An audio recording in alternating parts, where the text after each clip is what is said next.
Jay the Rock percent off collector. We're here with another Transformers unboxing and review, and we're back with that crossover series that I really like a lot.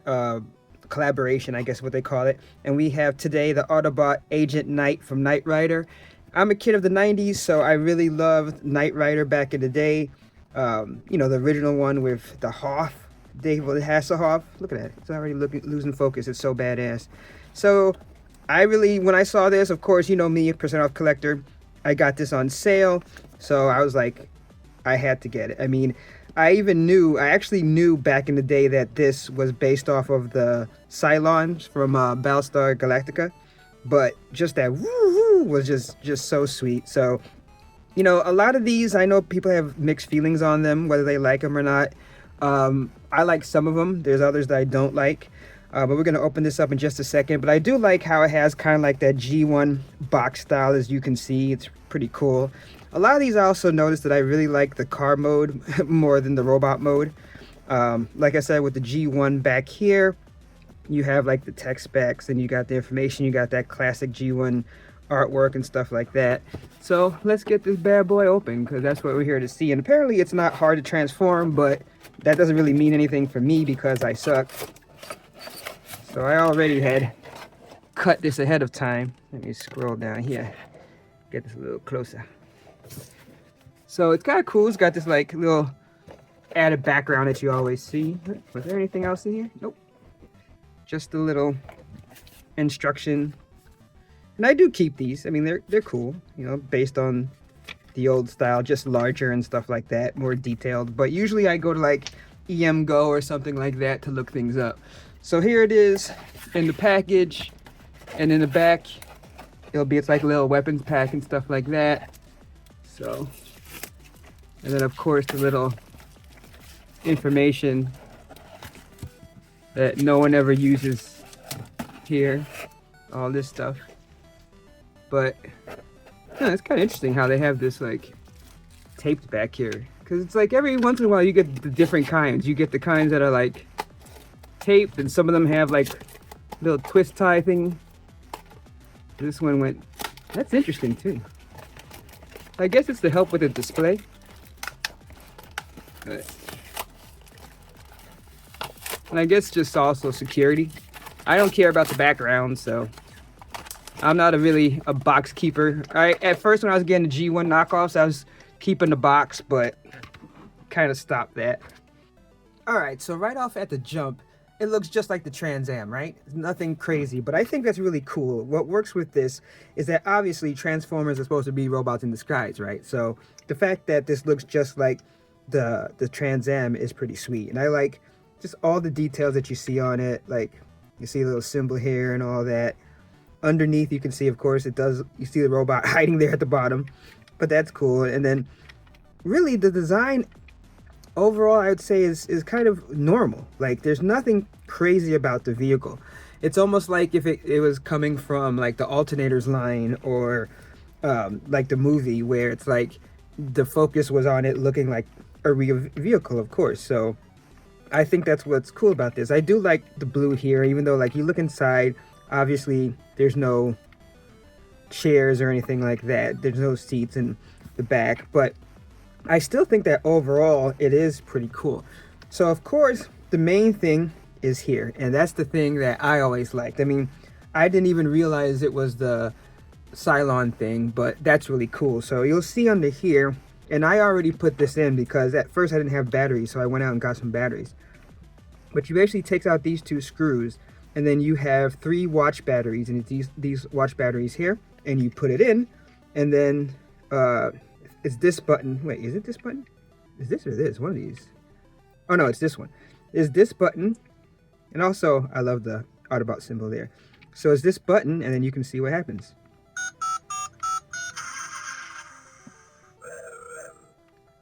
That's cool. So I mean, obviously, I think that of course you had to add it. I guess maybe they could have done something to have just some kind of, maybe not the lights, but maybe the plastic kind of sticking out.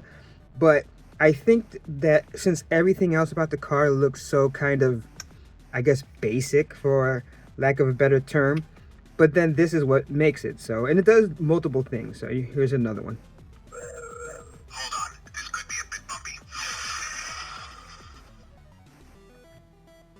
And I think, is there one more? Yeah, so I mean that's the thing. I mean, sure, the voiceover and all that, yeah, it's kind of normal, but I don't know. For me, and I think anyone that really likes KITT and all that, I think it's cool, and that's what really makes this whole thing. And as far as just scaling really quick, let me just show you. Basically, it next to the Party Wop, whatever they call this thing. So you can see the scale there.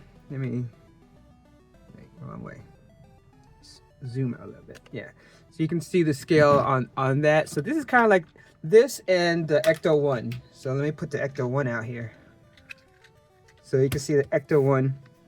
So that's kind of close to the scale, which I think is sweet, because if you're collecting a bunch of them like me, and at least like having these two next to each other, that looks sweet, like almost like they're in your car museum. Oh, I don't think I even pressed it to do that. I guess that's to save the battery. But I mean, just having that like that is cool. Now, I kind of wish now that the DeLorean was bigger, because I mean, look at that.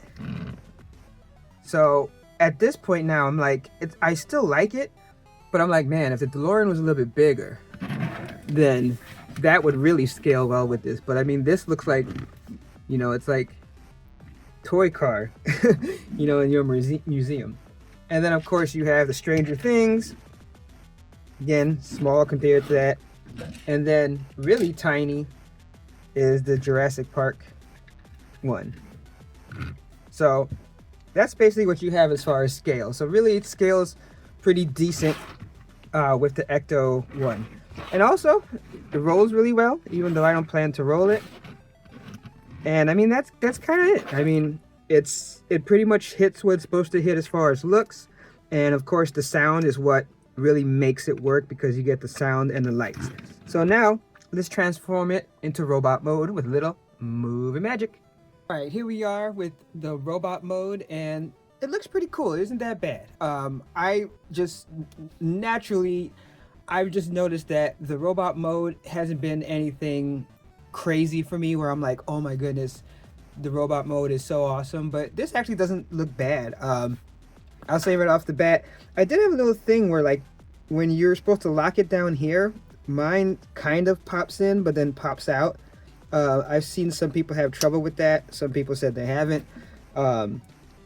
So what happens is, if it doesn't pop in all the way, when you start to move the arms, it can move. Oh, it looks like it wants to stay a little bit. Oh no, see, like that. So it's like I locked it in, and you can actually kind of hear like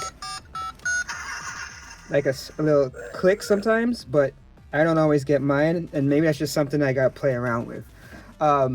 But overall, as far as the articulation, like I said, you got decent movement with the arms. Oh, this was another thing that happens a lot. When you start moving the arms, it's like this slides out of this joint here. So it's not, you know, not a big deal, but it's something that happens. So it's like you notice that it happened. It's like same thing like that. You see, like I got a light touch. I can tell you that for sure. So it's not something where it's like I'm doing it. And that's something that even on EM Go 316's channel that they mentioned. And I dropped it. But yeah, so it's like this will pop out of here and the other one pops out. So I mean, unfortunately, that's one of those things where it's like, it's another reason why I definitely am not going to be in robot mode, especially with that. And like I said, this thing here, that lockdown there is like, I don't like that. So I mean, overall, I mean, it's not terrible. But robot mode, like, it's like it definitely could have been better. But you know, your experience may vary. I do like how it looks as far as the head. The head sculpt is really nice. I love I mean, it's like supposed to be like Agent. So, man, this thing really got out of joint. Like once that joint came out. But you can see here with the head sculpt is really nice. As far as the legs, you can bend at the knees, so that's cool. Of course, you got the rotation. And this is really good as far as how this is done. So at least you got that movement there, but it's like, I don't know why the top part has this problem. And it's like, I can pop this in easy. It's just the way I have my camera, it's not as easy to do it. But basically, like, in the back, I mean, not that great, especially like, you see the back panels here. So like that part, not so great about. As far as accessories, it has different guns that you can fit in both arms. Well, I guess both hands. So I guess like the main gun, and if his other arm was working, then I could do that. But I think it's one of those things where it's just, once I get it locked in better, you know, some people have transformed it and had no problem. Oh, also it has like, kind of like this like communicating. I guess this is what Michael Knight used, like the watch, to communicate with KITT. So that one actually goes on here. So you see that little slot there. So you can slide it. Wait, is that this way? There you go. So, I mean, that's cool. So basically, like, I guess he's communicating with Michael Knight, even though he's still in robot mode. So I don't know. I still think it's cool. I mean, it's a cool little thing. So it's like, overall, like I said, the transformation, the robot mode, not that great. Having this pop out, not that great. But for me, it's really just having the sound effects and just having the KITT thing overall. So I'm still happy with it. I'm going to transform it back into its Trans Am mode, and that's pretty much where it's going to stay. I'm not really interested in the robot mode, but I do think that it is a great addition to my personal collection, and I'm pretty sure I got it kind of at a discount. I don't know the exact amount, but I know I didn't pay retail. I think probably 15-20% off. There was a sale, I think, on Amazon. So if you can catch it on sale, and especially if you like Knight Rider and stuff like that, I'd say it's worth a pickup. If nothing, just to have the sound effects and the lights, of course, and it works whether it's in robot mode or it's in vehicle mode. So speaking of like, if you like these videos, these reviews, please give us like, sub, all that, upvote, comment. You know, it really helps the algorithm. But until next time, remember the phrase that pays: no discount, no deal. Catch you later. All right, let's hit that super pursuit mode.